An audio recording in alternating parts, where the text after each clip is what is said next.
everyone. Thank you for joining us. It seems like today's going to be an online-only program due to the weather and I think some concerns about coronavirus. We didn't have anybody show up, so we're going to be an online program today.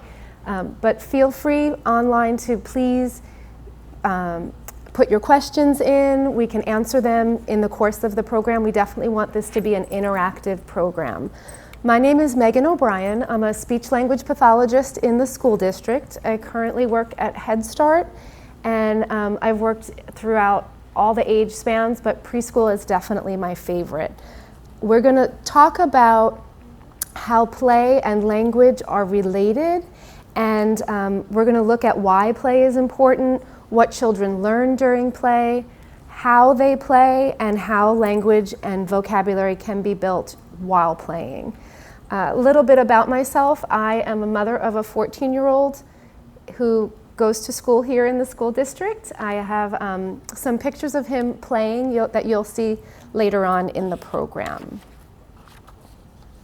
Let's take a look at what some of the experts are saying about play, the importance of play.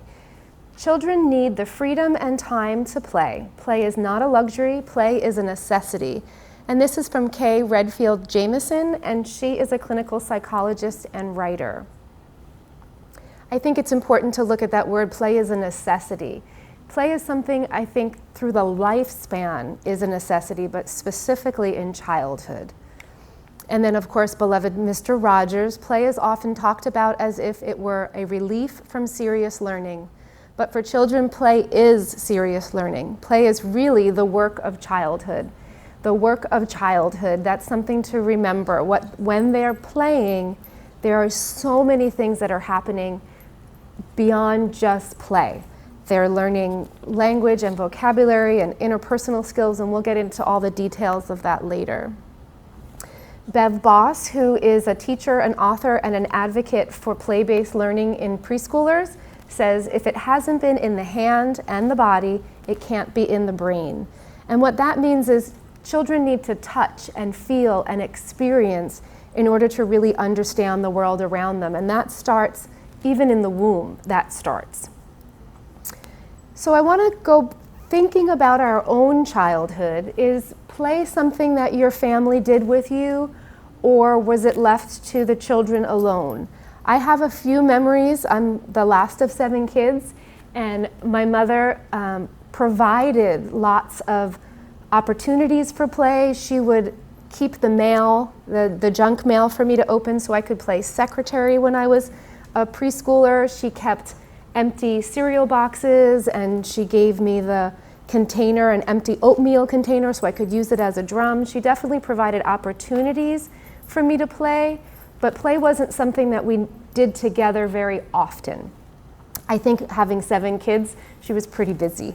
But I do have some specific memories. My father, when I was about 2 or 3 years old, would take my feet. I would be sitting on his lap, and he'd rub them on his beard, and it would tickle and make me laugh. And that's a really strong and powerful memory for my father and I, because it wasn't something that he did that often. It was something out of the ordinary, and it really stuck with me. It gave me a sense of belonging and a sense of importance, that I was important to my dad, for him to spend time doing that. And then my mother, as I said, she'd provided lots of opportunities for me to play. She also created a song. When she was pregnant with me, my family bought a boat, and so I was born to the water, and she would sing this song anytime we were on the boat, or anytime we went swimming in the ocean or swimming in a pool. And I carried that on, and I sing that song. Not so much now that he's 14, but when he was younger, we'd sing that song together, Born to the Water. And it was just a song that my mom made up. So as we can see from all of these examples from the experts, play is tremendously important. So let's look at some ways that children play and how play develops. Here's some pictures of my adorable, now 14-year-old son. I think he's just the best. And as you can see, he's learning through play. And there's a variety of play happening here. There's some early dramatic play, there's a lot of functional play, play where he's learning his body in space, And we'll get to what those specifics are in just a minute. The importance of language and literacy. So before children learn to read and write, they need to learn to talk and understand the meaning of words. Learning to read when you don't have a background of what that word means is quite difficult. The larger the vocabulary, the easier it is to read. It's predictive of large vocabularies are predictive of an easier time learning to read in the early elementary ages. So through play, they're building these blocks of learning how to read and write. We're going to build language, and I'm going to talk about specific strategies that you can use while playing when you are with your kids that will help build that language and vocabulary. The other thing about play and language is they grow together. So when a child starts using an object to symbolize something else, for example, holding a toy banana up as a phone, that's laying the early foundation for how symbols have meanings beyond their specific name. So banana can also represent a telephone. Just like words represent, written words have meaning. There's a relation between that later on. And that symbolic play emerges at the same time as first words emerge. They'll start holding up things to pretend to be a phone at the same time that they're learning those first words, which are around 12 to 15 months. Also, play and language developing together. Another example is when children use a toy to do more than one action. For example, holding a baby, feeding the baby, or feeding the baby and putting the baby down to bed. That emerges at the same time as multi-word phrases. So when a child starts putting two words together, baby sleep, they're also using the toy for two actions. Let's take a look at the types of play. So play can be broken up into these 4 different types. There's functional play, which involves using your body or toys, and it's the only play that infants use. Babies putting their fingers in their mouth or waving their fingers, that's functional play. Functional play is also used by older children when they're practicing walking backwards, when they're standing on one foot or learning how to jump. That's also considered functional play. Constructive play is when you're building with something. Building with blocks, creating something with making a collage, or using Play-Doh to make something. And then dramatic play is when you have imaginary situations, usually involving roles. I'll be the mommy, you be the baby, or I'll be a superhero and you be the other superhero. And then the final stage or type of play is games with rules. So functional play is the only play that babies use. And then moving forward, constructive play happens when they are sitting up around 4 to 6 months old. They start emptying and dumping, putting things in and out. And then dramatic play happens when there's more language and they're closer to preschool age. Early dramatic play can be 2 to 3 years old, and then as the play gets more complex, they're older. And then games with rules is for older children. That's definitely your older preschool age kids up through your school age kids.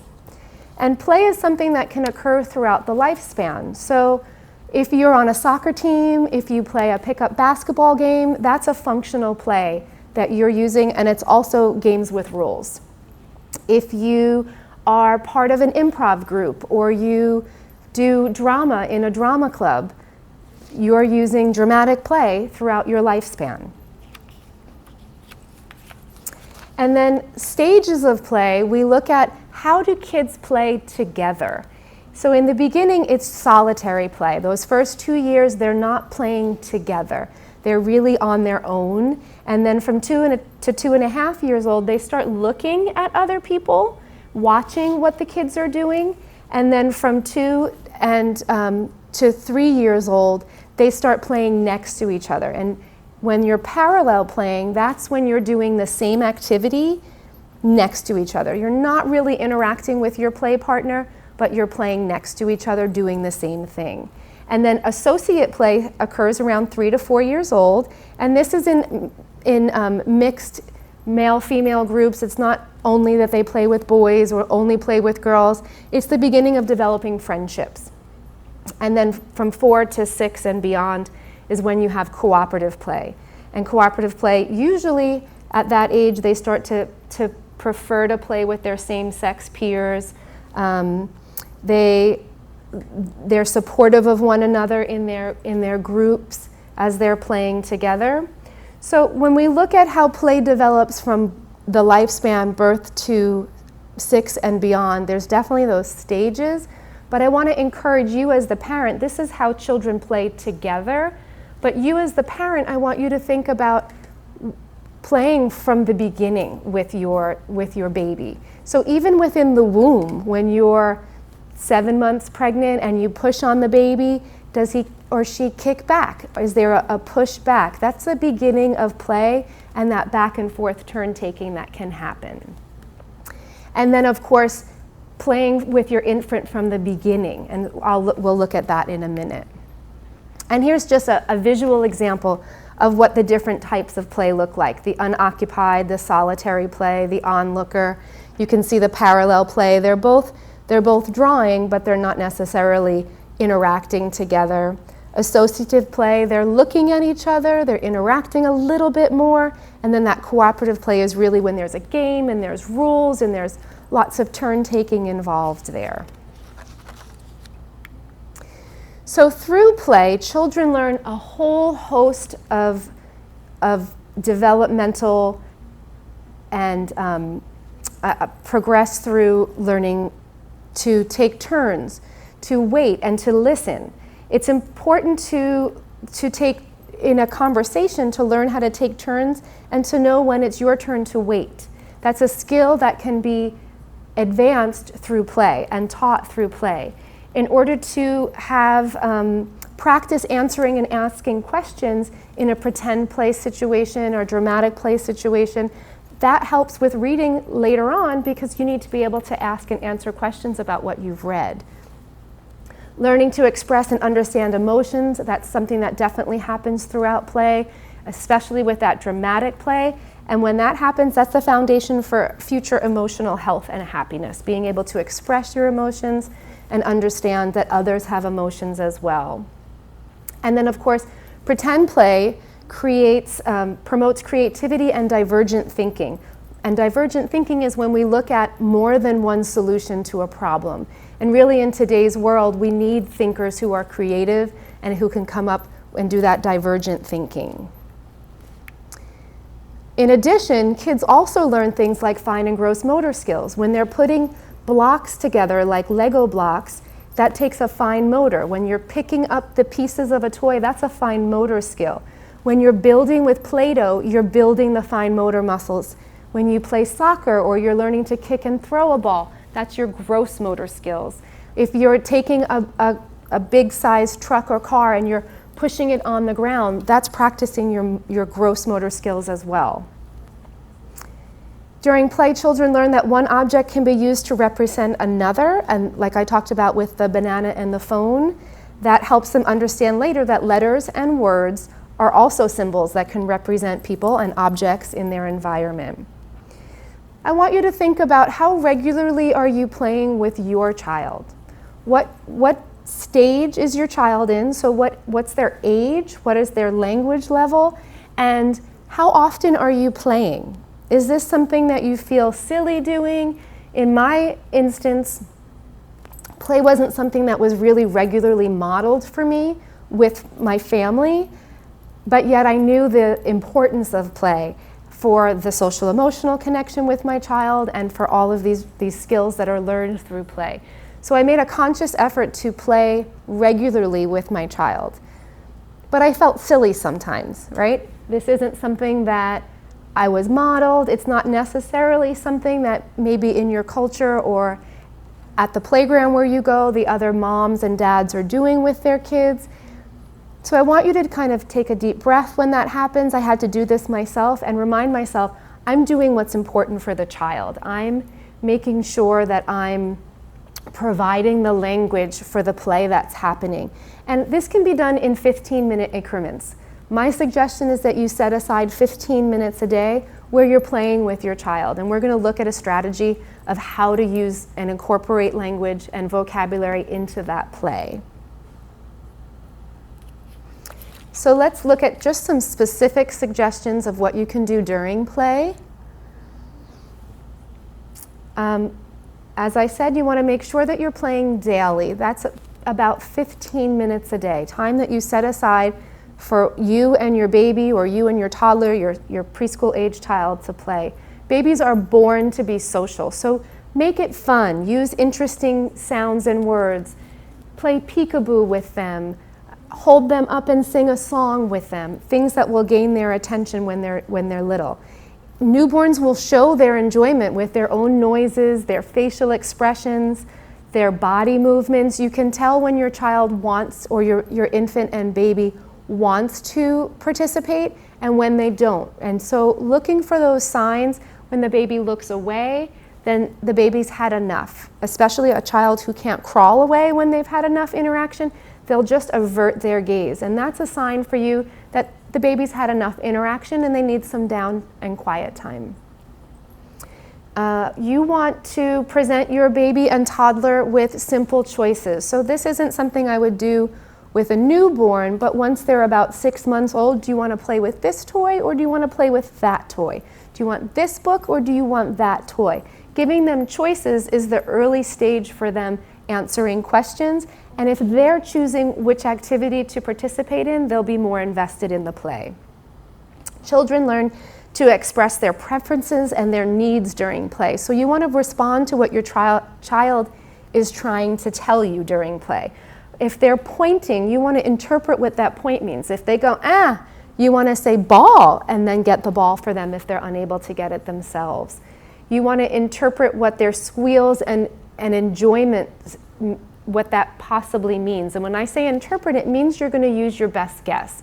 What do I think they're trying to say?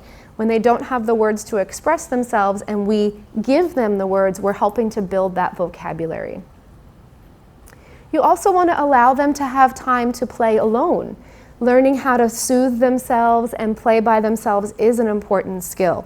So like I said, 15 minutes a day means there are times that they will be learning to play on their own. And you might need to kind of set them up with an activity and then walk away, but helping them build that tolerance for playing alone as well. And then allow for some mess and disorganization. When kids are emptying and dumping, that's a stage of play where they fill a bucket or they fill their basket with toys and they just dump them back out. That's a natural play stage, and you want to encourage that. It's a positive thing that they're doing. And sometimes I remember feeling when my son was a baby, like, oh, the house is just a mess. But this is really, speaking from now having a teenage son, it's a short moment in time, and reminding yourself that the dishes can happen later and that the house will be clean in 15 years or 20 years when they're off to college. That is this time of play for them right now. If we're constantly cleaning up behind them, it gives them the message that their play is not important. So I'm not saying the house needs to be a mess all the time, but while they're in the middle of the play, allowing the house to be a little bit messy, a little bit disorganized. And then when they are old enough to clean up with you, and that starts fairly early, even at 9 months, I was teaching my son how to sort. The blocks go here, the balls go here, the cars go here. Everything has a place, and learning to sort is an early math skill. So even cleaning up from playtime can be a skill that you're teaching your child for their future school readiness. So making sure that you're having fun when you play. Babies and children stay in interactions that are fun and interesting and that they're enjoying themselves. If you're not enjoying yourself, the baby and your child probably is not either. So get a little silly, make those silly faces. Make the animal say moo, ba, all those fun sounds and words. Connect your child to the play, and those are some of the first words that they say, those animal sounds. So are there any questions from the, okay, just wanted to pause to make sure. If you guys have any questions out there, please feel free, and then Rebecca will just wave her hand so I can know. So how are we going to build those language skills during play? Let's find out. We're going to use the CAR strategy. So for those of you who came to the session last week, or who was online looking at it, this is the same strategy. We talked about this strategy and then bringing it back again because of the importance. This strategy can be used throughout the day in all kinds of scenarios, while doing chores, while cleaning up, while in the grocery store, on your walk. There really is no place that this can't be used. But specifically today, we're going to look at how do we apply this CAR strategy to our play with our children. And CAR stands for comment and wait, ask a question and wait, respond by adding a little bit more, repeat again in the home language if the child is mixing English and Spanish, or English and home language. So when we're commenting, we want to talk about what the child is interested in, what they're doing, seeing, hearing, or what they're possibly feeling. You are talking for your child. You're commenting on what they would say if they could. And then we're waiting. We're waiting to see at least 5 to 10 seconds, depending on your child, are they going to take a turn? So when I say ball, are they going to try to repeat me? Maybe. If I put that pause time in, they will. In today's fast-paced world, we tend to do so much talking, and we're on the go, and it's such a fast pace, our kids can't process as quickly as we're moving. So we want to slow down when we're interacting with our kids and make sure that we are providing that wait time for them to process what did mom or dad just say, and what can I say or do in response. And when I say do, that can be their turn in an interaction. We make a comment, we wait, and then they point, or they laugh, or they throw the ball, and they've taken a turn. Turn taking can be more than just words. It can also be the actions that they take. Children need time to think, and it lets you know when you're giving them that wait time that what they're saying is important. And we want to make sure that we're using more comments than questions. And the reason we want to do that is comments are how we build language, how we teach the words. Questions are how we test whether or not they understand what we just said, or if they understand a concept. So you want to make sure that you're filling their bucket, their words. They have to hear it many, many, many times, hundreds of times, before the word comes out, like we talked about last week. So we want to build that vocabulary using more comments than we do questions. And it's not that questions are bad. Questions have an appropriate place. You need to be able to answer questions. It's part of having a conversation. We want to look at what kinds of questions and make sure we're not asking too many questions. There are different kinds of questions, so your open-ended questions allow your child to do some thinking and some creative processing. It can be like a who question, or what do you think, or what will happen next. That makes them think about and process and come up with their own conclusions. There's usually, with open-ended questions, there's a lot more answers than just one. There's a variety of answers that they can provide for you. And open-ended questions are for your kids who are using multi-word phrases. So a what question can be answered with a one word, but a what do you think is usually going to be multi-word response. So that will be for your older kids, your 3, 4, 5, and up. When we ask closed questions, you allow your child to respond by pointing, by nodding, or possibly using a word.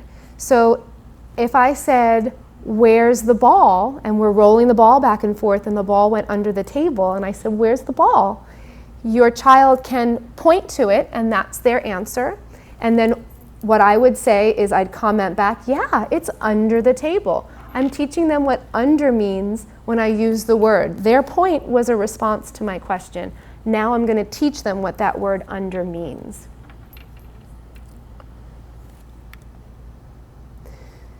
So then we respond by adding a little bit more. And when we do that, you repeat what your child said and you add a word or two. So if they say ball, you say big ball. If they say cat, you say cat is sleeping. You're showing them how to combine words. This can also be used to teach grammar. So If your child is 3 years old and says, her walking, you can say, yeah, she is walking. I'm showing them how to grammatically correctly produce that sentence. You can also use the add a little bit more by correcting sound errors. If your child says, Daddy, look at the piter, you can say, yeah, look at the spider. And I add that sound as a model for how they can produce that sound when they're ready. That simple strategy can correct a lot of sound errors as they go on. You want to make sure that you're not promoting their misarticulations, their sounds that are said incorrectly. In the first training that was done a few weeks ago, you looked at the progression of sounds. So R and L and S are later developing sounds. It's normal for your 2 or 3 or 4-year-old to say, turn the yite on for the light.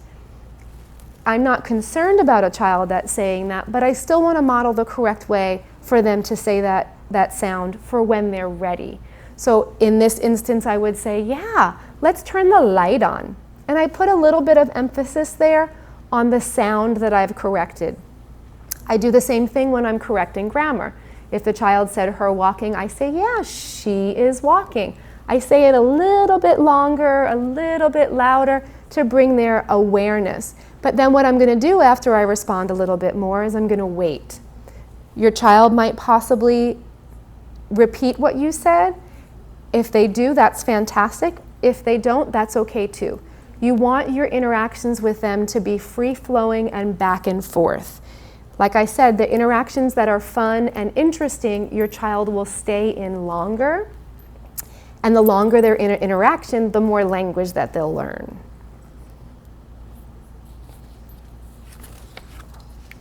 So then, for those of you who have more than one language at home, and by the way, on March 24th, so in 2 weeks from today, I'm gonna be presenting on English language development and what to do if you're raising a bilingual child or a multilingual child. So for this strategy, you want to repeat it in the home language. If your child is mixing languages, just to let you know, that's not a cause for concern. That's a very normal thing for children who are learning more than one language to do. And for those of you who are bilingual or multilingual, I'm sure that you also do that. You don't have a word for something, so you say it in Spanish and the rest of the sentence is in English. That's pretty common and not something to be concerned about, but you want to model what this sounds like in your home language for your child. And that will support the home language development. We always want to make sure that we're supporting the home language development. So moving on, let's look at some ways to make play successful. We want to make sure that we're having fun, as I said earlier. Play like a child. That means you need to have your own toys. Let your child choose the toys. Make sure that you're having fun when you're doing it. If you let your child choose the toy, then they stay in that interaction longer. Let your child decide how long they want to play with each toy. If they want to go from one thing to the next, that's okay. In your 15-minute interaction, you might do one activity with them, or you might do 5. The thing that's most important is your child having an enjoyable interaction with you? And are you building language by commenting, asking questions, and responding, adding a little bit more? And as I said earlier, you want to have your own toys when you play. And by that, I'm saying that because if you don't have your own toys, you're probably not playing with your child. You're probably observing your child play. And this is an interaction. I want you to have Play-Doh if they're playing Play-Doh. I want you to have a car if they're playing cars going down the track. So finding the similar toys to what your child is playing so that you can build on their play skills, but making sure that you have those same toys. And don't worry if your child isn't playing the right way. If you think that they should be making a ball when they're playing with Play-Doh, but they want to make little pieces of Play-Doh, that's okay. As long as what they're doing is not dangerous or could potentially harm them. Of course, if that was the case, we would always stop what they were doing to make sure that they were safe. But playing in a way that interests them keeps them in that interaction longer and makes that interaction more fun. And then as we move on, I want to look at some age-appropriate toys and games. And I brought some here at the table that from on the left-hand side of the camera will be the baby toys. So these are things that your infant should have access to. So little toys that rattle, soft toys. And then as they progress, their toys get more complex and have more rules that sort of go along with it. So from 0 to 3 months, you want an unbreakable mirror where they can look at themselves, and you want to make sure that it's unbreakable, specific for children to play with so that it's a safe item. And then rattles or high contrast mobiles, black and white, colors that stand out, because at this stage, this is the first stage of play where they're doing that functional play. However, they're really just looking with their visuals. Their body's not intentionally moving that much yet. And then even at this stage, you want to have cloth toys, and cloth books. And I say cloth because it's soft. It's not going to harm them if they're shaking it and it falls on them. And then from 3 to 6 months, you want to have those baby gyms. And I don't have an example of that here today, but it's that blanket with a little archway that goes over and things that they can hit with their hands or they can kick with their feet. You want rattles and squeaky toys. I remember at this stage thinking, these are the same exact toys I give my dog. The things that squeak or crinkle. So something that when they touch it, it gives them a little bit of feedback, auditory or sensory feedback. Teething toys because they're going to start getting their teeth. These are all things that they will be putting in their mouth. Exploring with their mouth is part of learning for babies. It's an important part of learning. So when they put their fingers in their mouth or any toy that's in their mouth, of course you want to make sure the things that they're putting in their mouth are not unsafe or choking hazards. You wouldn't let them put an electrical cord in their mouth, of course. But toys that are meant to be explored with for that young child. And then from 6 to 9 months, you want those textured books. Those books that when they touch it, it has a fluffiness for the duckling. It has the ear of the elephant that's soft, things that they can touch and interact with. Their books should be interactive. You want those activity boards, those things where they press a button and something pops up. Here's an example of an activity play where you can open and things go in. So they can put it in. That's practicing their fine motor skills. When they're spinning the objects, that's practicing their fine or gross motor skills if they need to walk over to it to get to it, or crawl over to it, I mean. Some balls that they can play with, a variety of textures and variety of sounds, again, making sure that nothing is a choking hazard. And then from 9 to 12 months, they're going to start their cruising along with the furniture or possibly even walking. So you want those walking toys, things that they can push like a shopping cart or the lawnmower that they can push. The toys from the 70s, they came back. The little popper that you pull behind you when you're walking and it makes a popping noise, all of that encourages their gross motor development. You want to have a toy telephone that they can pretend to have a conversation with.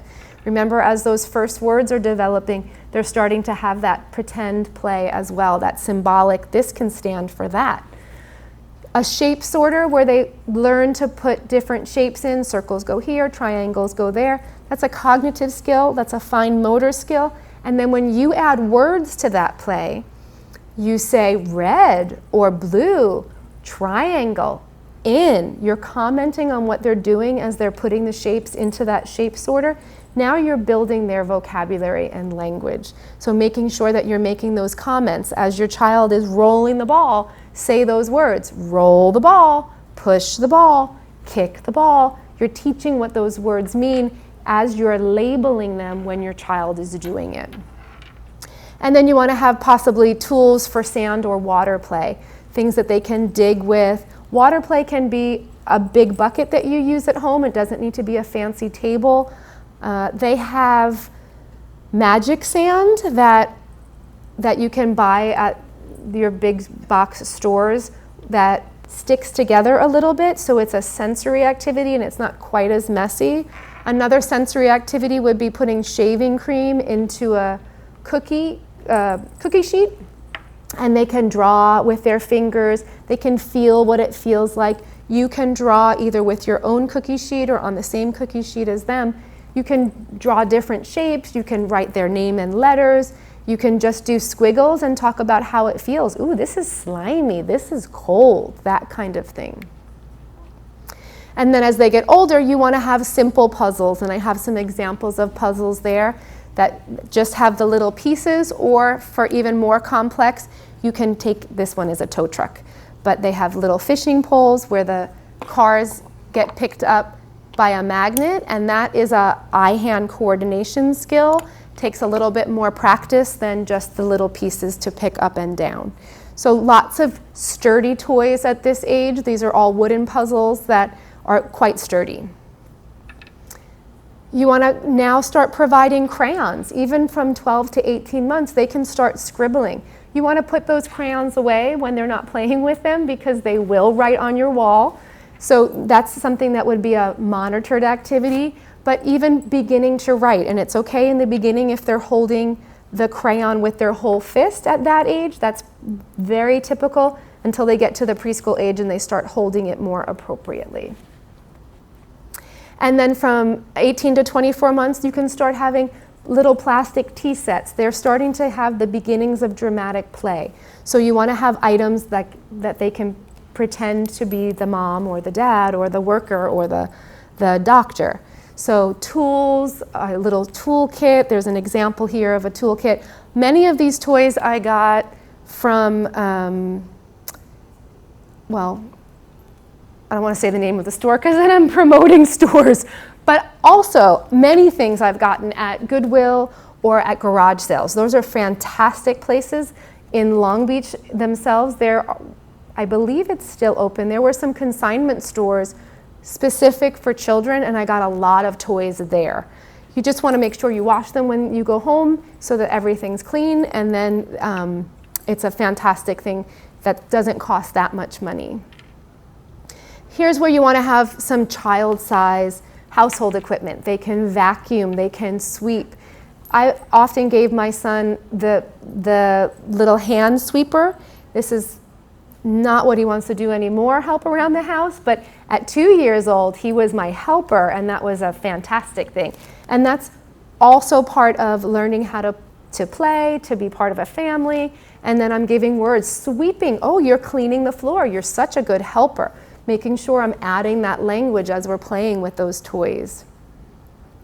And then from 36 months up, you want to have jigsaw puzzles. So now those are the pieces that fit together. Now the puzzles are a little bit more challenging to do than just the ones that drop into one little spot. You want to play games like memory. Play games that have some rules. So you can play the games like Candyland, or I have Don't Break the Ice here and Connect 4. Memory can be played with regular playing cards. You just take out a couple of matches.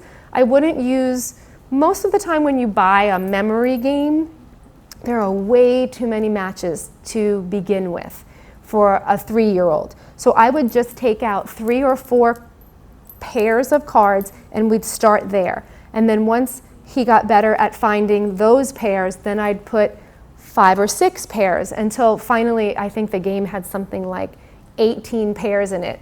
And surprisingly, my son was way better at that game than I was. I could never remember where the cards were, but he always remembered. And so you want to set up for some success. However, you also want to make sure that your child's not always winning.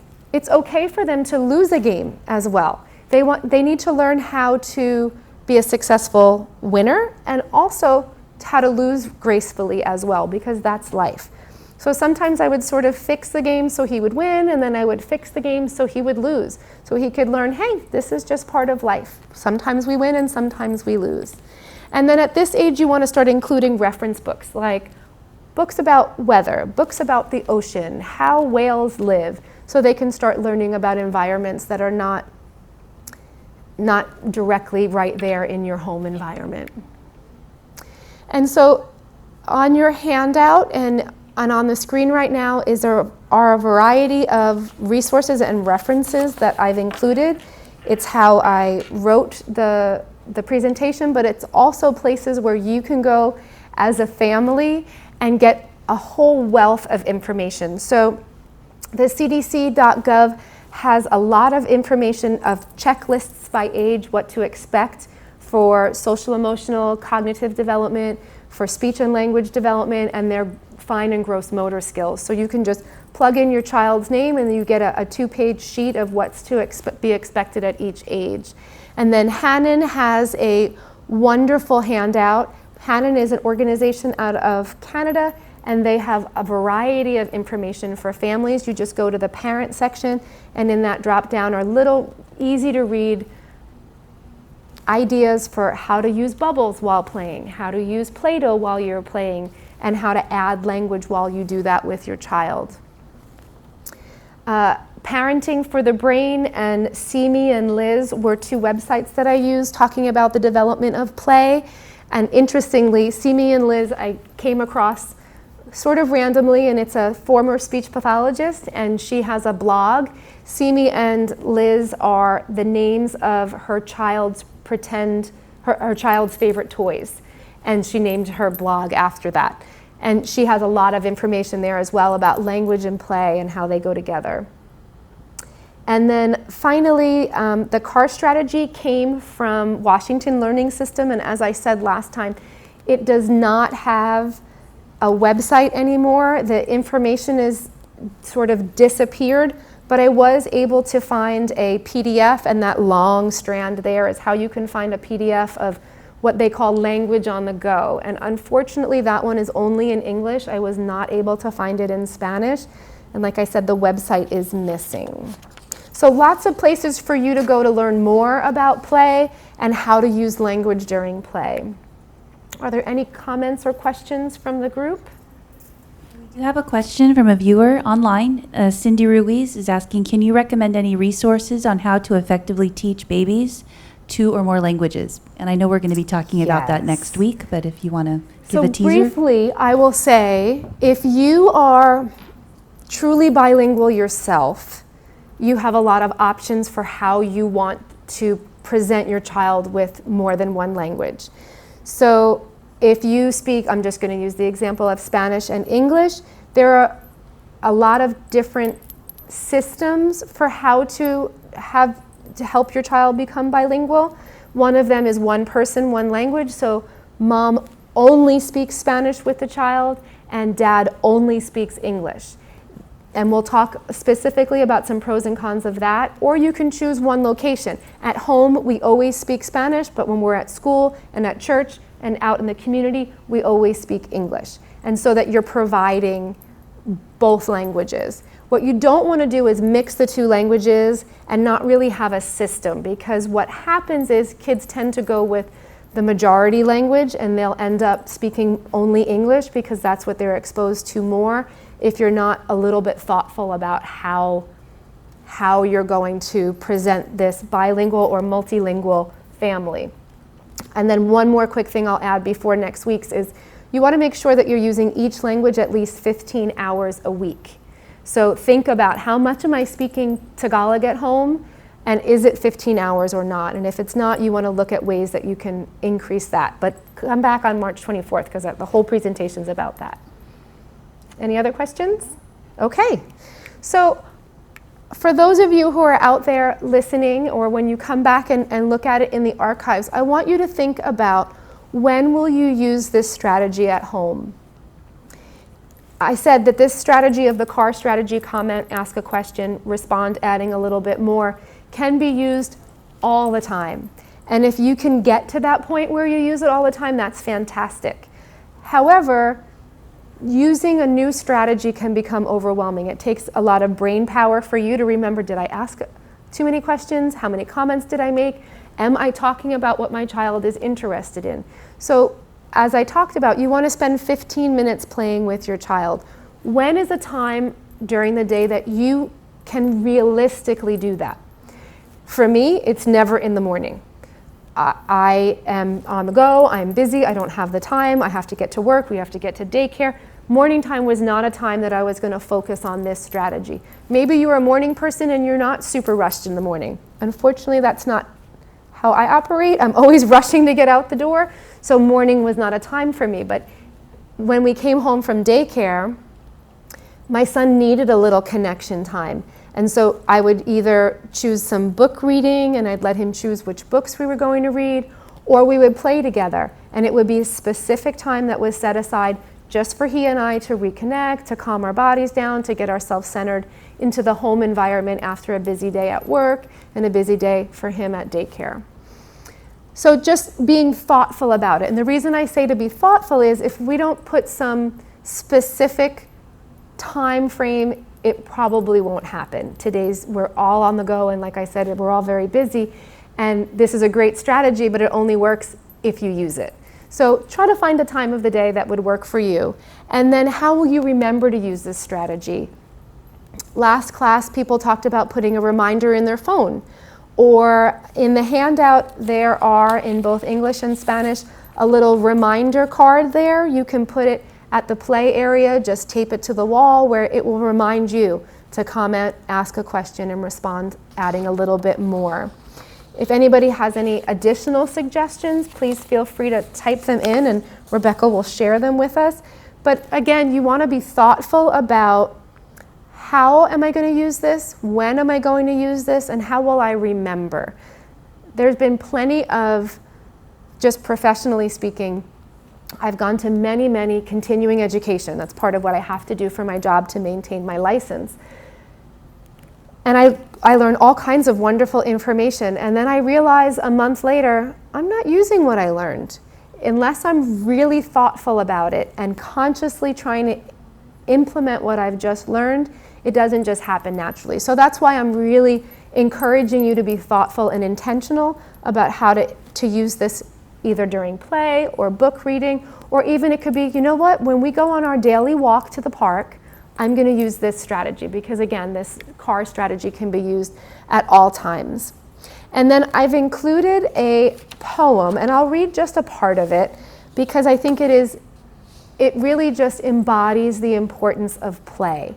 And we've gotten very focused as a society on learning, our kids learning how to read and write. And that's an important skill. Everybody needs to know how to be literate.